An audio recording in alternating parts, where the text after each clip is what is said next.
Hello, I'm PC, and I have a personal message from Steve Jobs to all of you developers that I'd like to deliver now. Take the rest of the year off. That's right, take a long vacation. Just relax those big brains for a while. Steve and I agree that we can go ahead and stop making seamless software that just works. Let's let the Mac users experience compatibility problems and viruses and error message that builds character. Instead, you should work on your TANs, maybe tend to your compost pile. Discover what makes you you, your poetry, your art. If you want, you can help out on Vista. We could use some help there. And Steve says that's fine. He doesn't like to see Microsoft so far behind. Oh, and speaking of Vista, widgets, gadgets, completely different. They are their own thing. It's just like Aqua. Era. So, stop. No more announcements, nothing. Whatever else you've been working on, you can just stop now. Steve and I are eye to eye on this one. We go way back. Went to the Big Island together last spring, actually. Long walks on the beach, a lot of karaoke. It's quite a hoot. I remember one night. What are you doing, PC? Who are you talking to? Just getting ready for our next commercial. Meow, meow, meow.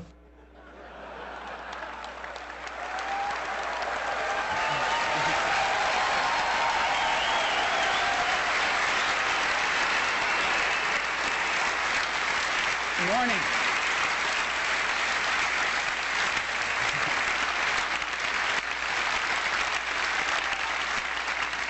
Good morning. And welcome to WWDC 06. Thank you so much for coming. We've got a great week planned for you. This year we've got 4,200 registered attendees. This is the largest WWDC ever, so thank you very much for making this a record event for us. And there are folks here from 48 different countries. 48 different countries. And all of you are part of over 750,000 registered developers for the Mac now. This number has shot up dramatically in the last few years, and we have 750,000 registered developers. So, this week, what have we got in store for you? Well, we've got 140 sessions on just about everything having to do with OS X.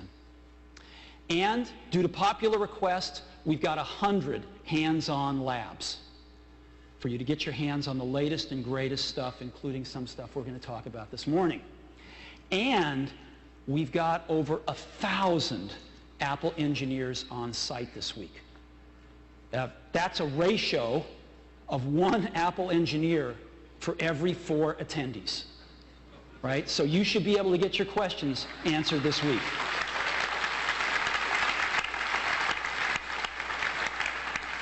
So, today, for the presentation, I have asked 3 of my colleagues to help me out. First up will be Phil Schiller, Senior Vice President of Worldwide Product Marketing. And I've also asked Bertrand Serlet, Senior Vice President of Software Engineering, and Scott Forrestal, Vice President of Platform Experience. So these 3 guys are going to give me a hand today. So let's get started. The first thing I want to do is give you an update on Apple Retail. Now, this is the latest flagship store that we opened. It's in New York on 5th Avenue. It's gorgeous. It's a 32-foot glass cube without any metal infrastructure to hold the thing up. And it's sitting right on 5th Avenue. You go down these beautiful glass staircase into the store, and it's just a phenomenal experience. It's been super successful. And if you have a chance to get to New York, I really encourage you to go visit this store. This is one of 157 stores we now have. 157 Apple retail stores. Last quarter alone, we hosted 17 million visitors throughout our stores. 17 million people last quarter alone. And for those buying a Mac, 50% are new to the Mac. We are picking up lots of new customers.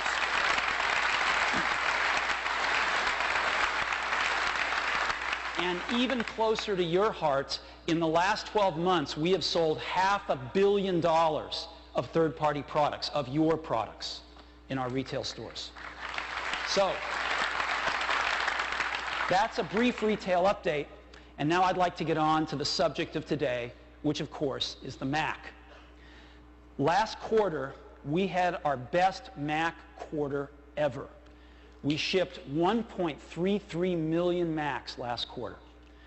And we're really, really happy about this. But even better was the growth rate, because the growth rate was dramatically faster than the rest of the industry, which means we're gaining market share. Now,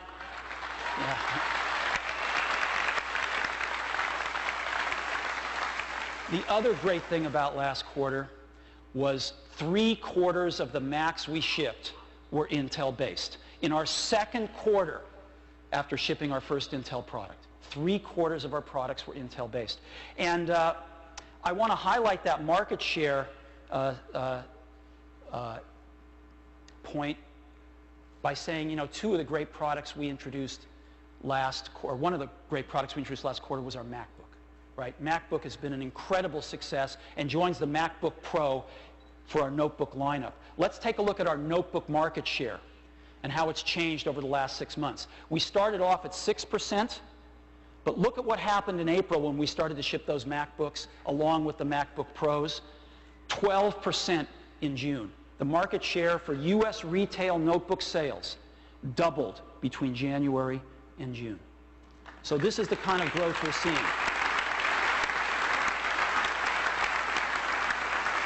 So again, 3/4 of the products Intel-based. We announced our first Intel products in January, jumped on board some great new technology from Intel. This is Intel CEO Paul Otellini handing us our first wafer in January at Macworld. And in the first 2 quarters, we transitioned almost all of our products over to Intel, except for one, and that is the Power Mac. Well, today, the Power Mac is going to fade into history. And here to tell us what's going to take its place is Phil Schiller. Phil? Hey, Steve. Thank you. Well, good morning, everybody. I am so excited. I get to be the very first one to introduce all of you to the brand new Mac Pro. This is the Mac that so many of our highest-end customers have dreamed of. The brand new Mac Pro is going to be based on Intel's Xeon chipset. The latest Xeon chips, also known in the industry as Woodcrest. These are amazing microprocessors. These incredible new processors are based on the latest Core design, the Core 2s that you've heard about lately, the new microarchitecture. They are all dual core. They run at speeds up to 3 gigahertz. They have really large 4 megabyte shared L2 caches. They have a 128-bit vector engine that's even faster now than the Velocity engine that replaces in our product lines. And for our highest end customers, the features they've really wanted, they're 64-bit. Yes, these are great, great microprocessors. And like the other brand new Intel parts we've been putting into our products, they deliver tremendous performance per watt. And this is going to be really important, not only in notebooks and thin desktops, but even here in the Pro space. If you compare this performance per watt to the G5 and even the current Opterons, what you see is tremendous power for performance for each watt of power. Up to 3 times the performance in a Xeon that we got in the G5. This is an incredible jump in performance. So this new Intel Xeon chip is an amazing processor to put into our products. But in every Mac Pro, we're going to put 2 of them. Yes. All Mac Pros, quad Xeon performance. Now, the product we're replacing is no slouch. This is the fastest Mac we had ever made, the Power Mac G5. So let's compare that performance. The fastest Mac ever, the G5 quad product that we were replacing, and the new quad